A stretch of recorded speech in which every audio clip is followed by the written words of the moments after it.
What's up, Seminole fans? Welcome to the 4th episode of Three Torches, where FSU students bring you the top stories from all around the FSU campus and the Tallahassee community.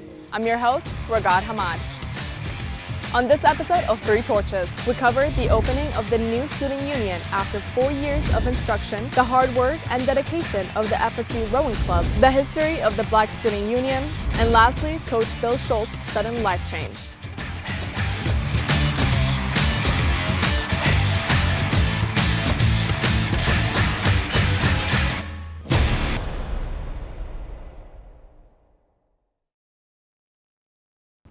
The student union is finally here after many awaited years. Reporter Juliana Monkarsh has the latest. In 1940, Florida State University opened the first student union on campus, becoming the hub of many activities for student organizations. Now, many decades later, FSU has unveiled a new 300,000 square foot student union, a place where all students can come and enjoy all the features this new facility offers. However, this state-of-the-art building wasn't as easy to construct as many individuals might think. As a senior, I didn't have the union for a couple of years, so now I have a place to really connect with on campus. A lot of the student organizations, a lot of the events they would have would just be at random places across campus, and now we actually have a center to have all of those cool interactions and events. Although the union took longer than expected, the university administrators knew FSU needed something ahead of the game to accommodate all students on campus. Well, what we wanted to create was a bigger and better living room for campus. The union has always been considered our living room, but the previous union was built for about 17,000 students. Clearly, we've outgrown that space, and now we're at 45,000 students. The reasons the new student union took so much longer to build than expected may help students appreciate this process a little more. Unfortunately, with the pandemic, that slowed the process down considerably. We had supply chain issues that took things much longer than anticipated. We also knew that a lot of our peer institutions around the state, all the other state universities, were building new student unions as well. So we strategically waited until everyone else was done building theirs, not only so that we could learn from their mistakes, but also so we could make sure that we were delivering the best student union that we could deliver for our student body. The architectural design was well planned with strong focus on the needs of the student body and where to strategically locate each area in the building. Our Student Government Association that's upstairs. We also have student agencies upstairs. All of the food and everything, and bookstore took a lot of focus grouping to determine these things. A very unique part of the union that sets itself apart from other places on campus can be found on the first floor, which is home to a grand piano, which anyone can play, no matter their skill set. So in our old student union, we had a lounge called the Bridge Lounge. And what that lounge was known for was having an open play piano. Literally, that piano is there for free play at any given time of day.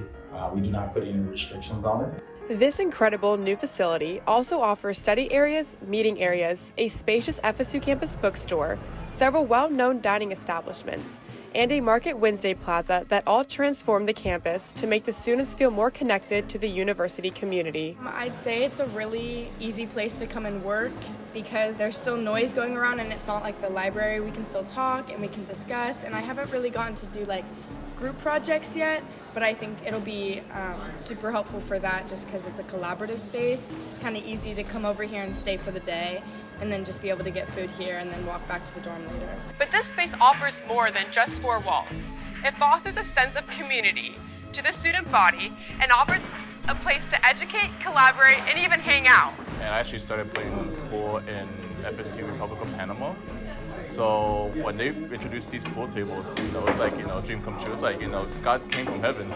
Think about anything you would want to do on this campus. And I can assure you that you can find a way to do it here. And you could find a way to connect to someone here in the union that could help you get to where you want to be. And with that being said, The union is open.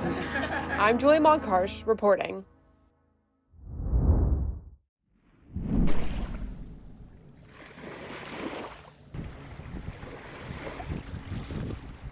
Florida State's rowing club makes waves as they continue to represent the university with their performance out in the water. Reporter Sarah Phillips dives in to share their story. Waking up at 4:30 in the morning may not be for everybody, but for the members of the FSU rowing team, this means being out on the water, doing what they love. I loved rowing in high school, so it was something that I thought I would want to do in college. And when I came to FSU, I came and tried it out, and I loved the sense of community that there was here, so it just seemed like something that I would enjoy. Lake Talquin is like a second home to these 40 rowers, and they're always looking to bring that experience to more students. Whether you've been rowing for a few years or just started out, the rowing team is a place where everyone can feel comfortable to give it a shot and join the team. Anyone can get good at the sport. You don't have to be tall or athletic. You just have to be willing to work hard, and it's honestly the best thing you can do with your morning. Hard work, dedication, and support are the driving forces for the team. With so many members, consistency and determination have been the key to their success. Last year, the team propelled itself to win regionals and place fourth at nationals. Anybody who's rowed will know this is one of the toughest sports to do, but it's also one of the most rewarding. With rowing, you can go in and if you put in the work, you are succeeding every single time. Those big smiles, we're having fun. We put in more work than most people put in all week and they haven't even woken up yet. The technicalities of rowing are very detailed and require strong focus and persistence. The mental fortitude and strength it takes to cross the finish line comes from their dedication to practicing every morning.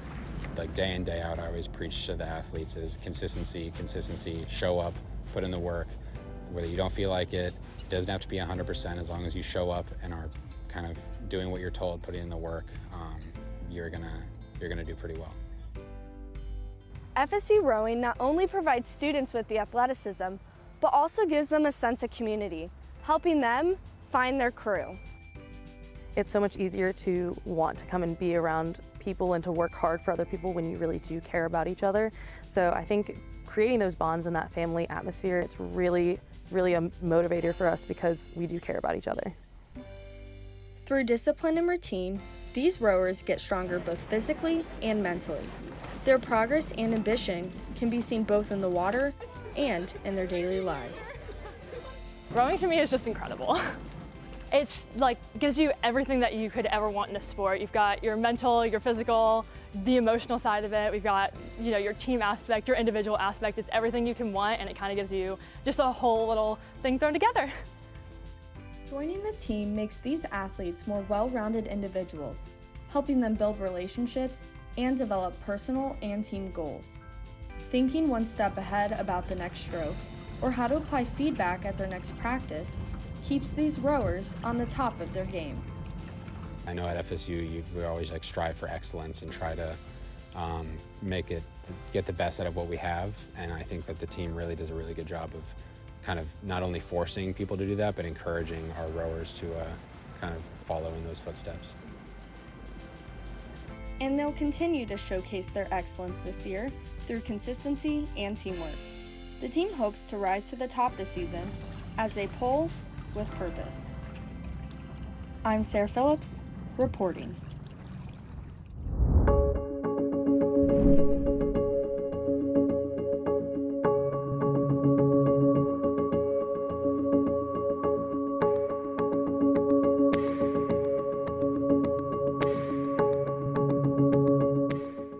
One group of vocally gifted students on FSU's campus is hitting a high note in the music industry on top of their college life and other responsibilities. Reporter Kylie Burnett has the story. Okay, does everyone know where we are? Yes. Okay, all right. 1, 2, 1, 2. FSU Acapellas is the premier soprano-alto a cappella group on FSU's campus. Established in 2000, the group is comprised of 17 female performers who compete, release albums, and are making their voices heard in the music industry. So the acapellas get gig requests probably 2 or 3 times a week. So over the course of a month or so, we're filing through over a dozen opportunities to perform around Tallahassee, even sometimes in deep southern Florida, Georgia, all over the place. The acapellas are not only full-time students and talented performers, but also determined businesswomen. Whether it be landing gigs, allocating finances, or coordinating with producers, these ladies handle the business entirely on their own. I think it's important to note that Acapelles is entirely student-led. We do have an advisor, but really everything comes through us. So the things that you see, the music that you see, it really is student-led and student-coordinated, which I feel like is pretty impressive.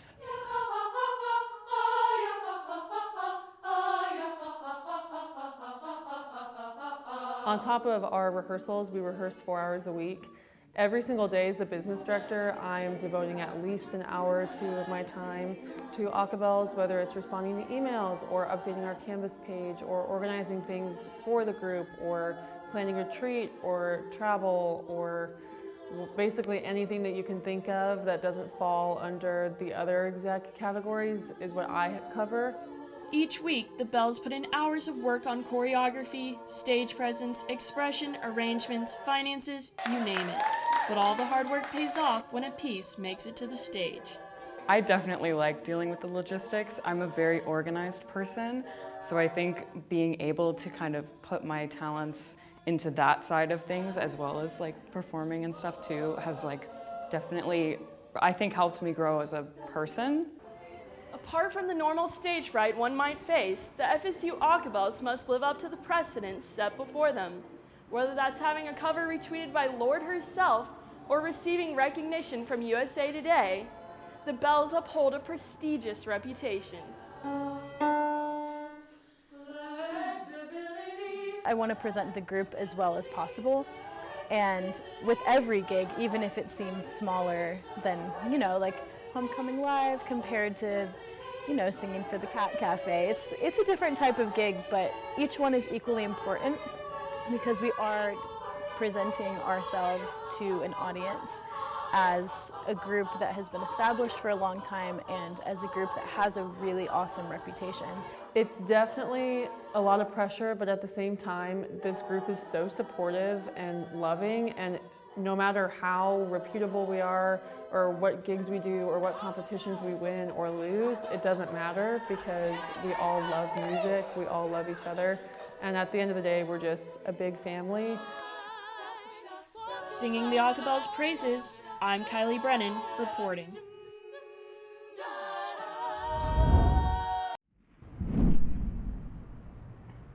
The Black Student Union has excelled in providing many opportunities and resources to minority and underrepresented students here on campus. Reporter Zaria Harvey has the story.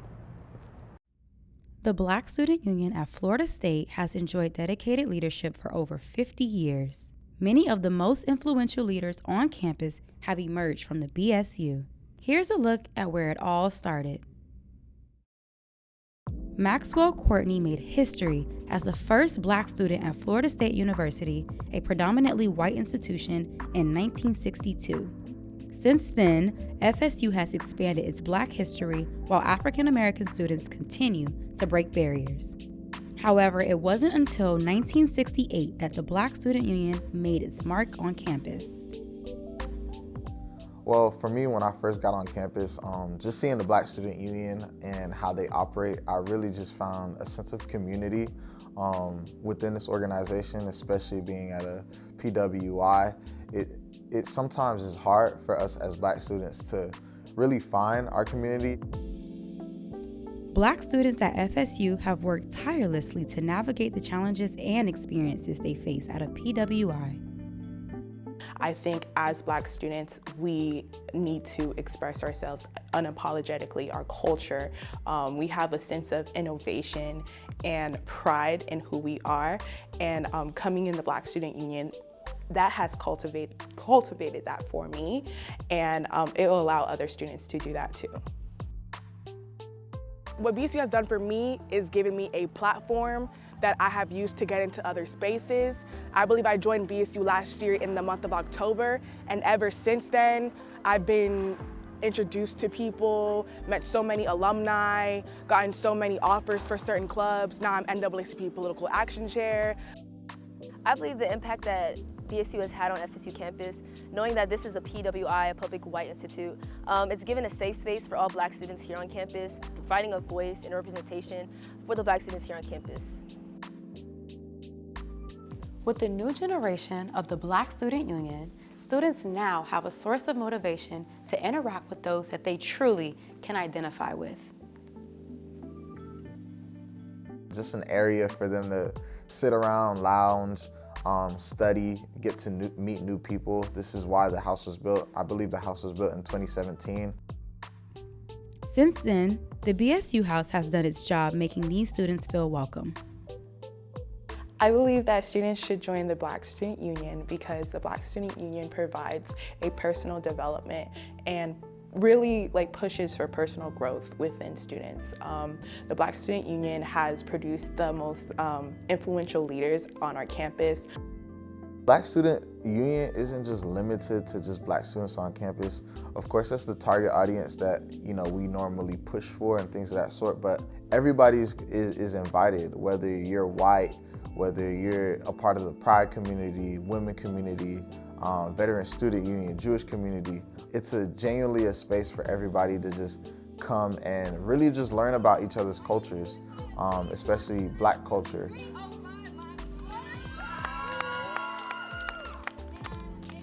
Since first being established on campus, the Black Student Union has created an atmosphere of self-respect while giving minorities on campus an opportunity to network and explore all of the different options that Florida State University has to offer. I'm Zaria Harvey, reporting.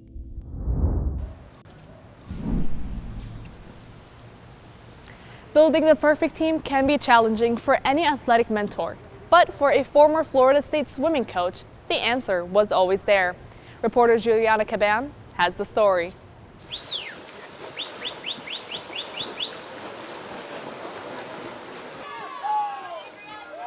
Fearlessness, adrenaline, technique, and time. To a split second is the biggest advantage and enemy for every elite swim team.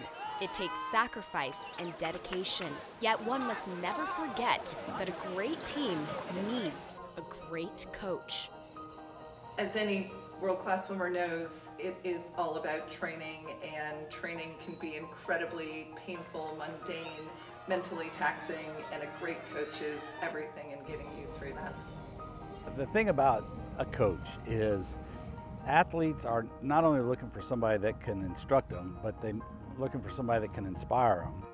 Bill Schultz, a treasured figure within Florida State's hallmark legend of coaches, takes pride in his 2-decade leadership of the swim team, taking on intense competition and making more than a few waves of his own. We had just won and beat University of Florida, and that was a special time. This is me getting the team warmed up with the diving coach at the University of Georgia. But Bill's journey took a sudden, life-changing turn as his doctors revealed he was beginning to suffer the onset of Alzheimer's disease. Chris Chain and David Shropshire? Very good, dear. Chris Chain and David Shropshire. This was back in probably my first, second, or third year when I was head coach.